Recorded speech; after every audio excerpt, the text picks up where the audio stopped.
This is the Reds POSTCAST, your instant game reaction for the Cincinnati Reds. Part of the Locked On Podcast Network, your team every day. Good evening, Reds fans, and welcome to another edition of the POSTCAST, brought by Locked On Reds and the Locked On Podcast Network, your team every day. My name is Tim Daniel, lifelong Reds fan, and my second season here at Locked On covering the team. I want to thank you for spending some time with me tonight as we discuss the Cincinnati Reds losing to the Milwaukee Brewers. Again. On tonight's show, we're going to talk about the fact that Matt McLain's playing center field. Okay. Rhett Lowder falls apart. The Reds have no one that can help them out offensively besides Elly and Sal, and well, as always, they are giant failures at trying to find ways to beat the Milwaukee Brewers. All that, whatever. This is what you'll be talking about. This is terrible. Yet again, the Reds find a way to lose this game. What is this ringing noise? But what's really frustrating is that it's a clown show watching this team try to beat the Milwaukee Brewers. I don't understand it. I don't know why they're going through this. I don't know why they can't figure it out. It's a joke. My man Greg Kuffner, Reds Daily 4 over on Twitter, posted this graphic before today's game that the Reds have now lost 19 games this year in which they had to lead at some point in the game going into tonight. So now they have lost 20 games this year in which they've had to lead at one point. And now we can go many different ways with this of why it's not working out, why it is working out. But this is an absolutely brutal performance night in and night out against the Brewers. Like, I can live with the fact that they aren't better than the Brewers. Sure. Okay. You know, that's a team that just goes out there and they win games and they take care of business. What I can't live with is that they can't even compete with them on the same field. Now, if you go back to the series last week in Cincinnati, it was a little different, right? I mean, they were like losing games like 2-1 or 1-0, stuff like that. 3-2, whatever it was. This series, like both games, they had the lead. And we have nothing to show for it. And I just am done figuring out ways that they can beat the Brewers because I just don't feel it. Like, you guys don't feel like it's possible either at this point, right? Like, there's no one here that comes in this chat on a night-to-night basis. None of my everydayers and are like, well, if they do this, and this. No one's doing that. It's just disheartening. And the thing right now is just like, I'm trying to figure out the best way to put this. Yeah, Diane says that these games are so hard to watch. They are hard to watch because this team should be so much better than they are. And you can only blame Terry Francona so much, right? I see it every night. Tito's fault. Tito had a master class and they're managing the team tonight. Like, what is he supposed to do? You work, like, look at tonight, and I'm going to get to it later, and I'm going to vent. Matt McLain playing center field tonight. You work with what you got. It's just, I don't know.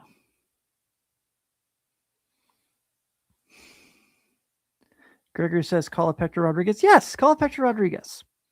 Do it. Call up Austin Hendrick at this point for all I care. Let's just see what he's got. Let's see if he can do it. Feel kind of bad for Ivan Johnson that he had to get his first big league at bat in that situation. But that's neither here nor there. So, yeah, there's that. Let's talk about this real quick because yesterday I had to answer a lot of Elly to the Cruz is not a leadoff hitter questions. I think we should disagree. This is the Locked On Player of the Game. Tonight the Reds got 6 hits. 4 of those were Elly De La Cruz and Sal Stewart at the top of the order. Now, Sal Stewart had a homer and an RBI. Elly had a double and a single. And once again, we're going to bring the banner back. Sal Stewart grounds into a double play when Elly's at first base. Guys, what's it going to take? What's it going to take? This is a team that needs to create run opportunities. They need to quit leaving Elly de la Cruz on first base or having him ground to double plays. It doesn't help the team at all. Now this whole leadoff hitter thing. When people are like, well, Elly's not a leadoff hitter. I'm going to say this one time. He's their best player. Your best player should get the most at-bats of anyone on your team. History shows the leadoff hitter's guy gets the most at-bats on your team. If you look around baseball right now, there's a lot of guys hitting leadoff that you're like, I couldn't see this happen. There's no way that guy could be a leadoff hitter. Fernando Tatis Jr., leadoff hitter. There's been times this year, Bryce Harper, leadoff hitter. Elly de la Cruz is your leadoff hitter, and it makes the most sense for this team. Now, if they go get a better player to do it, so be it. But who do you trust right now more getting the most at-bats on your team than Elly or Sal Stewart?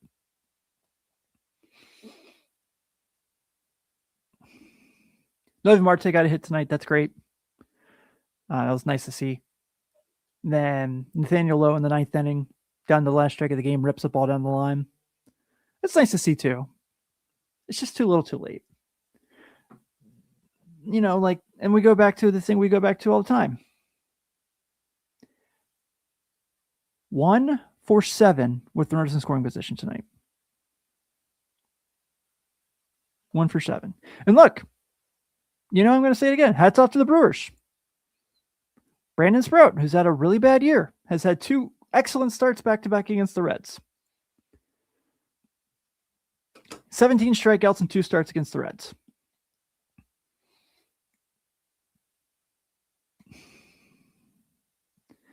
It's such a disaster of a season because this is a team that was like telling us all about how the goal was division. And now they're so far out of the division before July. In wild card, I know someone's going to be like, well, they're only 6 games back with a wild card. You see this team doing that? No, absolutely not. Well, we're going to go to break because I'm probably being really depressing right now. And we're talking about the fact that Rhett Lowder probably had his worst game of the season so far. And after that, we'll talk about Matt McLain playing center field.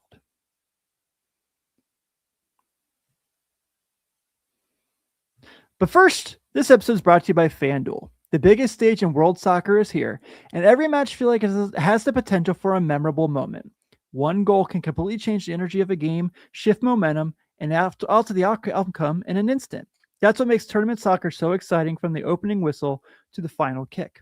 Now, FanDuel is giving fans another reason to stay locked into every match with every goal pays.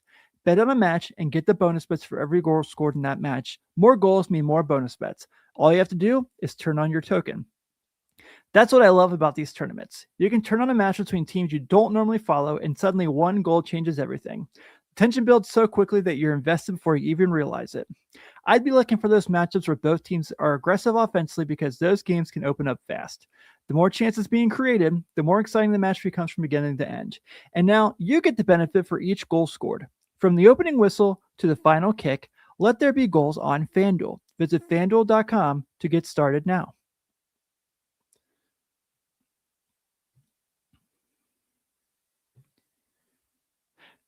Shout out our everydayers here for hanging out with us on the postcast. Thank you so much for spending some time with me. Even if right now you guys are just venting with me, like as we talk about the Reds losing these games to the Milwaukee Brewers. And hey, if you're an everydayer, why don't you step up your everydayer game by joining the Locked On Everydayer Club?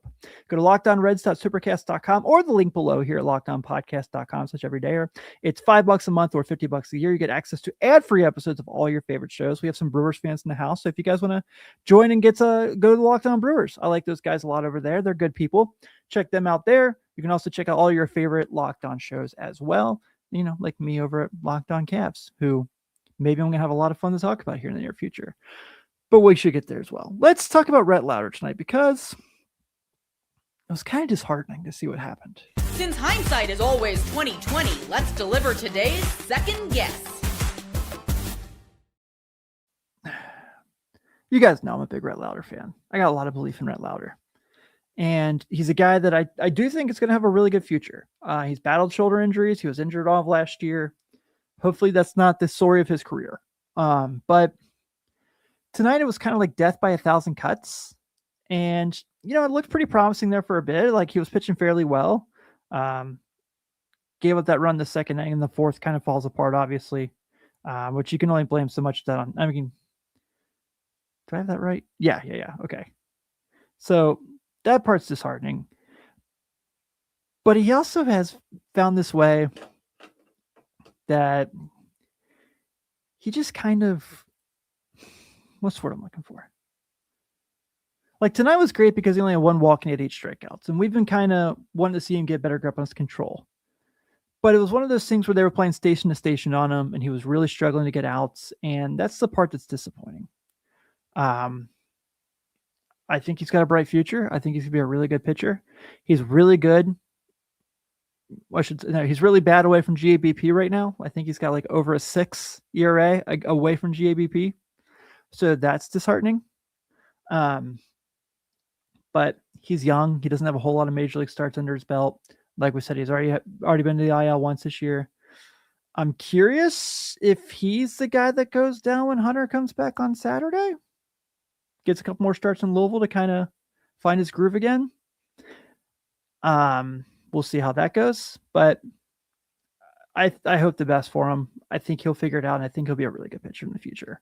Right now, he's just kind of taking his lumps. So other situations to talk about here, the bullpen tonight. Caleb Ferguson gets 2/3 innings out, goes ahead and takes care of business there. Pretty decent, has a strikeout. And then Julian Garcia comes in and has to throw the last 2 2/3 and did pretty well. I was actually pretty impressed with him. 3 strikeouts, only 1 earned run, does give up a homer. That's just such his life here. But that's what we do here. All right. Final segment. Let's talk about who fudged up. Uh-oh, somebody messed up, and it's time to let them know with who fudged up. Nick Krall. Go get outfielders. Just get outfielders. We need to stop doing this thing. Like the Noel Marte thing where he's like, I'm willing to play right field for the sake of the team. Cool. Spencer Steer, like, I'll play anywhere. Sure. Matt McLain playing center field at the end of the game today and likely playing there tomorrow against the lefty. This is a shame. This is a joke. This is not how organizations should be run. Like, yeah, you see guys drafted as shortstop all the time who go play other positions. I get it. And you can come on here, you can be like, well, Matt McLain played center field in college. He played center field in Arizona Fall League, like, years ago. Like, well, he's shaking 5 balls in center field with so and so. Like, no. Good organizations do not just like do this stuff. Like, do you guys remember? I want to say it was 2014. Joey got hurt, and all of a sudden they're like, Jay Bruce is playing first base, and you could tell he was like, "What am I doing?" We're back to that. Remember the whole Tyler Stevenson should play first base thing? We're back to that. I'm so discouraged by the Reds' decision-making to the point that it's really hard for me to just go and talk about this on a day-to-day basis. Jack says here, Jack, I get it. I just made the point. We see it all the time, but we're just not like, you do that like in the off season. You do that like consistently in Arizona Fall League. You don't go, let's do it here once, and then a couple years we'll show it again. It's a failure. It's an absolute failure. It's another Nick Krall thing where they just can't ever put something together, and they just always just like try to put a Band-Aid on something. I'm sick of Band-Aids. I'm sick of having to come in here every single day and talk to you guys and just be like, why are we doing this? Why is this an idea? And, you can come in here and be like, well, Matt McLain hits really well against left-handed pitching. Sure. That's why you have a designated hitter.